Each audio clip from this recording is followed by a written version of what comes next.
Ya, pemirsa, pemerintah berencana akan menghapus izin mendirikan bangunan atau IMB.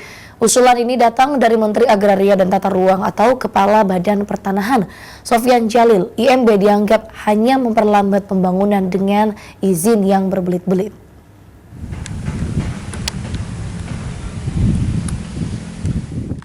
Pemerintah berencana menghapus izin mendirikan bangunan atau IMB untuk mempermudah pembangunan. Gagasan ini muncul dari Menteri Agraria dan Tata Ruang atau Kepala Badan Pertanahan Sofyan Djalil. Pemerintah berpendapat jika izin mendirikan bangunan sangat berbelit-belit dan menghambat pembangunan. Penghapusan IMB tersebut akan dimasukkan dalam Perpu tentang Omnibus Law. Menanggapi hal tersebut, DPD Pengembang Indonesia atau PI Sulsel berpendapat rencana pemerintah tersebut kurang tepat karena IMB hal penting untuk penentuan layaknya perumahan didirikan, baik dari segi keamanan dan keselamatan bangunan.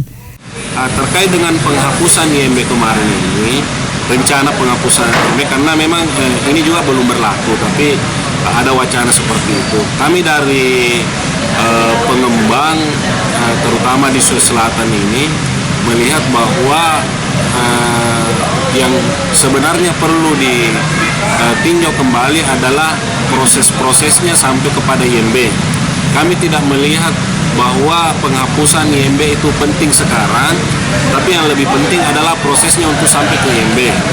Seperti IMB kan sebenarnya produk terakhir yang lebih teknis daripada izin-izin yang lain. Kalau saya melihatnya justru izin-izin yang mendahului IMB ini itu yang perlu dipangkas, bukan IMB-nya.